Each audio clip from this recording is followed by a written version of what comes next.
Ooh, that looks tasty. Welcome folks, today the Hungry Gamer is back with another con recap video, and today we are talking about RAGECon 2024.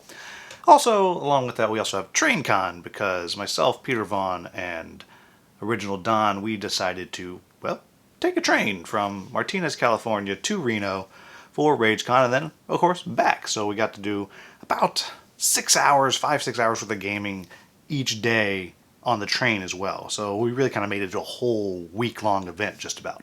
So with that said, I'm going to jump into kind of my overall thoughts about RAGECon. And it's a little bit of a bigger deal this year because this year RAGECon moved into a new space. Instead of just being in a casino with kind of their big hall they have, they actually moved into a convention center which is connected to another casino and another hotel.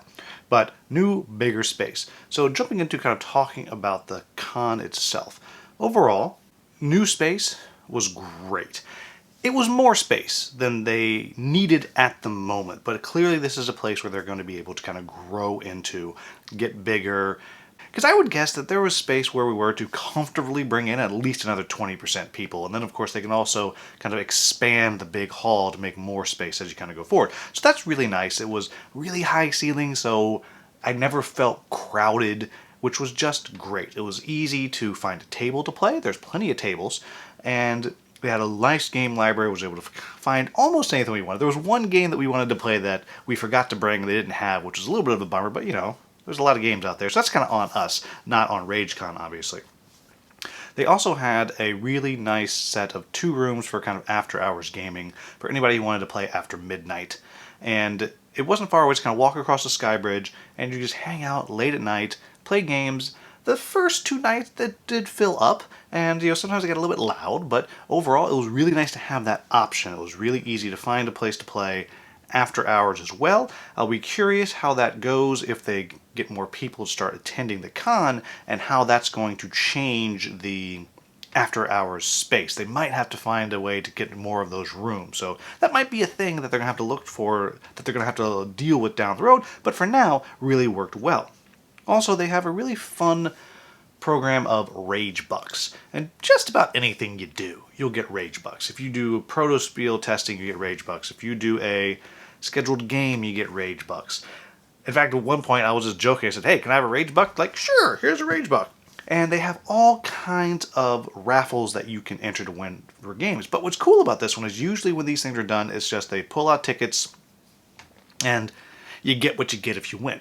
With this one, you actually got to choose what it is you wanted to enter for. So there was one day where there was a copy of Forbidden Stars. That's like a super rare game up there. And so I just took all my tickets, just dumped it in there. I was like, this is what I want. Didn't win, but because I'm sure everybody had the same idea. But it was really a great system as far as that raffle goes. Now, some people got real intense with the Rage Bucks. I know there was one game that I was running where one of the people playing, they were just like, I gotta go get my Rage Bucks. And left, and so I had to kind of be a little bit of a jerk. I was like, okay, but like I'm in the middle of teaching the rules, so like I'm not going to restart for you. And then they came back, and then they were, you know, filling out all their stuff on the back of the Rage Bucks, and so you know, they had a lot of Rage Bucks. They had so many Rage Bucks, so it's kind of a thing. Mostly good. I feel like maybe sometimes like it was kind of drawing away from what it is we're trying to do, but overall a really good system of giving out these tickets and giving away prizes donated by sponsors. It's really, really clever. I really like it overall. So now on to kind of my quibbles with the con. And I only have one, and that is the way the vendor hall was set up. It just was not set up well because it stopped. You had aisles that just dead end into nothing. And so you kind of had this weird thing of like you're walking down, and in general, I don't know if it's just me, but you kind of walk and you say, okay, well, there's the end, and you don't go very far. And that means people at the ends aren't getting as much traffic. I mean, people at the ends never get as much traffic in these things. But at least if you kind of can walk around back and forth, everyone's getting seen. I actually talked to a couple of vendors who were there. They're like, yeah, the setup just didn't work for us. So I do think that, and to their point of it being kind of oddly hard to find things, there was the designer of Expressions, which is this lovely little cooperative card game that Corey Thompson introduced me to, that they were there. And I was like, oh, I want to go see this guy. And the first time I went through, I was like, huh, well, I guess they're not here. And then when I saw Corey, he said, yeah, I'm going to go pick up some more copies of Expression. I was like, I don't think they're here. He's like, no, they're there. So I went back the next day and I made a point, booth to booth, and I was able to find them. And it's not a big vendor hall. So I do think they need to reevaluate how they set up the vendor hall. And because as this con grows, there's going to be more opportunity for vendors to go. I think that needs to be looked at. But other than that, a very fun con. Had a really good time and definitely going to look into going back next year.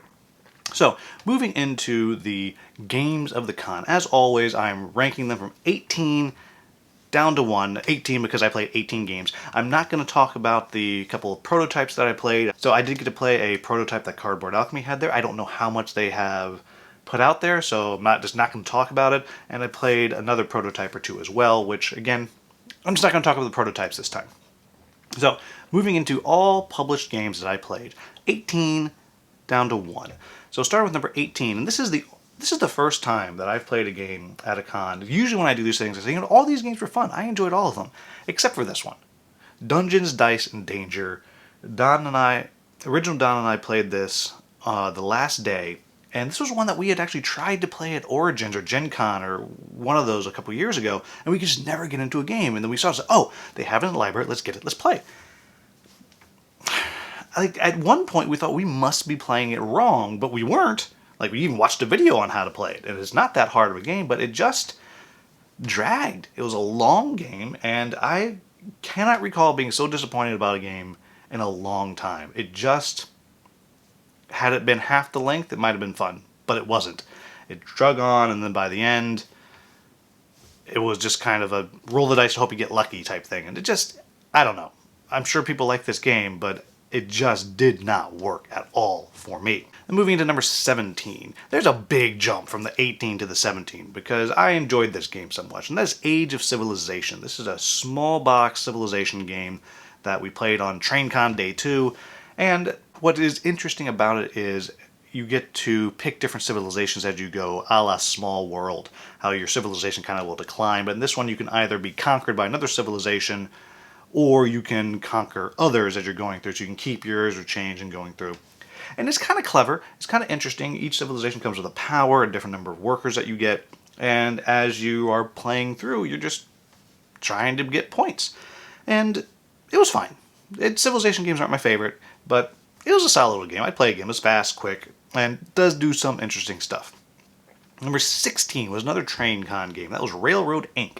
And this is a very clever little roll and write game, and it was fun to play it on the train.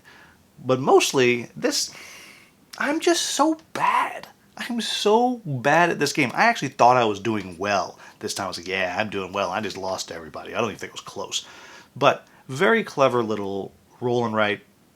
Lots of different things you can do. Original Dawn has kind of all of it. So took kind of the alien dice on the train, and so we had that little kind of variant going on.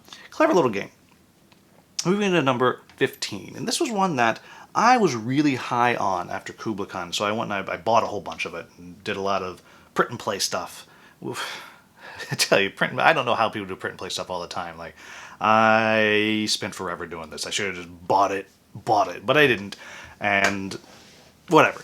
But Relic Blade is this skirmish game. I call it a beer and pretzel skirmish. It's very quick, very fast. I really like the dice combat of it. You're chucking dice and using those dice to move and do everything. It's very clever, very simple. Lots of variety as you kind of go into it.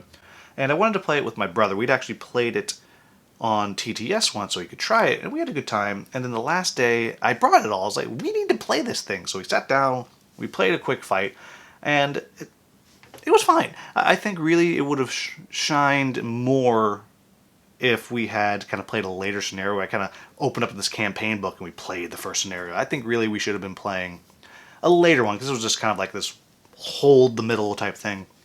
It's still a game that I really want to play more of. I will play more, but we didn't really get the full experience in this instance. Moving to number 14. This was a game that we played right before we got on the train, and that is Stroganoff. This is a Euro game where you're traveling around Siberia killing animals for their fur. It's kind of back in the day where fur trapping and stuff is like the thing. And it's fine. It's fine. I had a good time playing. Like, I really enjoyed playing with Don and Peter, but it's not a game that I'm ever going to say, oh, let's play Stroganoff. It's also not a game I'm ever going to say, I don't want to play this. So that is number 14. Number 13 is Lovelace and Babbage. And this one's kind of interesting because just recently, Original Don and I, we played Ada's Dream, which is on Kickstarter now. Maybe it's just concluded, I'm not sure. And it is about Ada Lovelace and kind of this alternate universe where she didn't die and she actually made her computer and all that kind of stuff.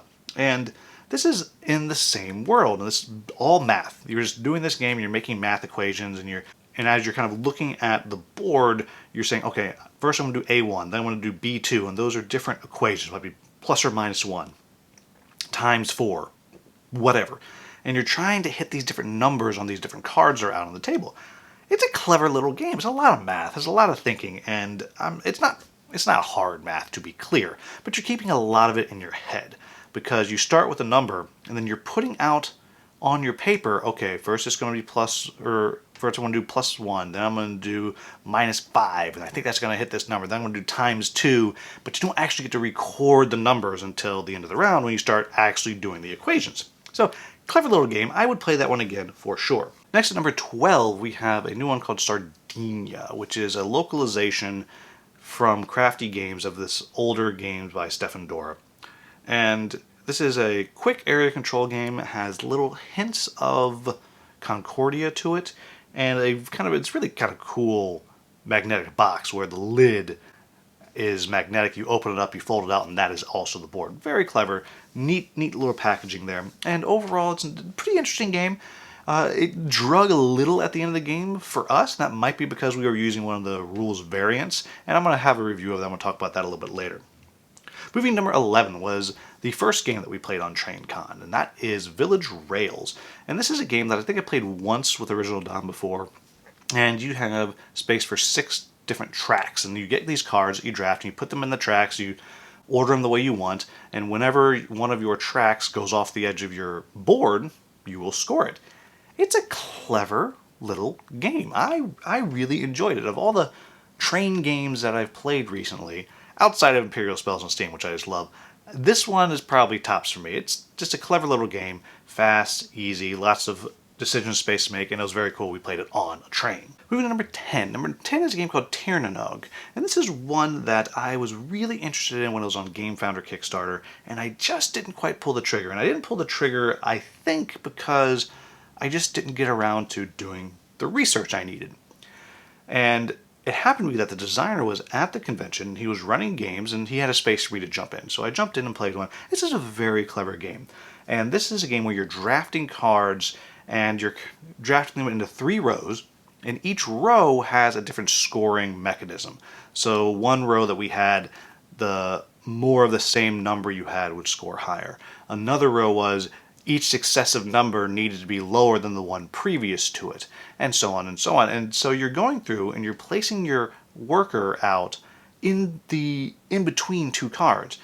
And then after all the workers are placed, you go in reverse order and you get to draft cards that are touching one of your workers. So people can see what you're trying to take, and so they might take it before you, and so on. There's a lovely decision space of which card do I take first when it becomes my turn, and then where do I place it in the board. It's a pretty quick game. And overall, it was very clever. I thought I was doing great and just got smashed. But neat game, liked it, looking forward to playing it again sometime. Number 9 is one that I mentioned earlier, that is Expressions. This is a fun little card game, cooperative card game, where you have all these numbers and suits in your hand, and you're trying to guess what everyone has. And if you can guess the correct number someone has, then they'll take it out of their hand, they put it on the harmony side, and you can take any card you want out of your hand and put it on the harmony side. But if you're wrong, it goes to the agony side. And you can also put cards down on the table and rotate them in a certain way, and that's a clue. You might say, this is the highest red card I have. Or it might say, I have more 5s in my hand, and you're working together to get all the cards out, and hopefully by the end you have more cards in the harmony side than you do in the agony side. I've never succeeded there, but I got real close this time. Very clever little game. Really enjoy it. Number 8 is one of the 3 games that I officially ran, and that is Cosmic Frog, and ran it with Find Muck. And I love this game. I got obliterated. I got second to last out of 6. It's just a fun, crazy, wacky game. And I wonder, and this was the first time I've actually gotten to play it 6 players, and I do wonder if maybe for me 4 players is not where this game shines the most. I'm not sure, but I really enjoy Cosmic Frog. I enjoy playing it. I love the way it looks. It's just wacky and crazy, and the challenge when you run a game like this is such a hit or miss game for people, and if it doesn't hit for everybody, it's not quite as fun. And I don't think 1 or 2 of the people who had never tried it, I don't think they really loved the chaos of the game. But really fun game, really enjoyed it. Number 8. Number 7 is another game that I ran, and that is Land vs. Sea. And this was nominated for my Game of the Year a few years ago. It's a tile layer. I played with 2 other players, and I took on the role of the cartographer, which is the kind of unique third player you have. And it's such a beautiful game as you build it, you put it on the table, and it was a very close game. C wound up winning, but C barely won because I was making a shot. I was trying to get this one huge caravan. I made one huge caravan, I made sure it was huge, and all the way up until the end, I had it perfectly balanced. And the last 2 tiles that C drew had a boat on it, and so she was able to go boat. I didn't have anything to balance it, and then boat again, and then it was over. And so instead of me winning by 20 points, I wound up losing by like 6. Really, really good tile layer, really fun game. Adore this game. Number 6 is another game from TrainCon. This is one that I picked up specifically to play on TrainCon. That is Exo World Survival. And this is a crisis management game where you're building out your colony from cards in your hand to try to make the colony self-sustaining. And it's a very simple game, but it's really clever. It's really fun, and potentially going to be in my top 10 crisis management games when I finally get around to making that list. I'm getting closer and closer. Very clever game. I really, really enjoyed it. I definitely want to play more of it. And also it helped that it fit really well on the train table as we were playing. Number 5 is a game that I've talked about a lot, and that's called Buru from Crafty Games. We got to play a game of it, a max player count game. I got to introduce my brother to it, though he had played once on TTS with me a long time ago, and his friend Eric, he got to play as well. And I'm not going to go into it over and over again, but I really enjoyed this. And I was doing really well. I thought I had it, but then Eric came storming back at the end, and he took the win. But I always enjoy playing this game. I have yet to play a game of it that I didn't have any fun playing, even with that one horrible experience we had at DungeonCon a while ago. Moving into number 4. Number 4 is a game that my wife loves, and I enjoyed, but Skippy's friend Eric asked me to bring it because he really wanted to try it, mostly because it used to kind of hang out right here behind me. It's not there because I haven't put it back yet. And we tried it, and we played co-op, and I messed up the rules the first game. We got smashed, and then Peter Vaughn said, "Are you sure that's right?" I was like, "I think that's right." Then I looked at the rules like, "No, that's not right." And so then we played again, so we played 2 games of it back to back. Co-op, and just, it's such a fun game. Now, we did not do it with the timer, because none of us was going particularly slow. But this is just such a fun, clever little game. And I got to play with one of the expansion characters that Level 99 was kind enough to send me, which has these little overlay cards, and you kind of do different things. And it's a better game than I remembered it being. I liked it. And I was never considering getting rid of it. But now I'm like, oh man, I need to play this more. So Bullet comes at number 4. Number 3 is another Level 99 game, and that is Argent the Consortium. And this is a game that I'm on record of, I just really like this game. It is a beautiful mess of a game. And I say it's a beautiful mess of a game because it takes up so much space. And we got to play it 4-player, and it just sprawls everywhere, and every card does something different, and every tile has an A and a B side, and every worker does something. I mean, there's spells back and forth. I mean, this game is just anything you want it to be. And I adore this game. And we had a great, great game of it late night, and again, for the 3rd game in a row in this after-hours room, Skippy's buddy Eric said, "I don't understand this game." And he just crushed us every single time he said that. And he did it again, and I was like, "No, not this time." We get to the end, and Skippy and Original Don, they were out of it, but Eric and I, we were tied.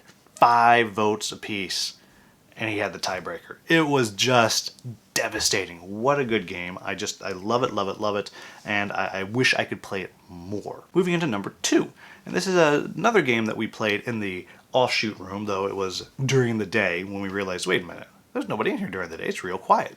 And that is Life of the Amazonia. And this is one that I talked about a while ago. This is a bag builder, and then you're kind of building out your own little portion of the rainforest and populating it with animals, and the animals are going to score differently each game. And this is a slow burn of a game. It's a long game.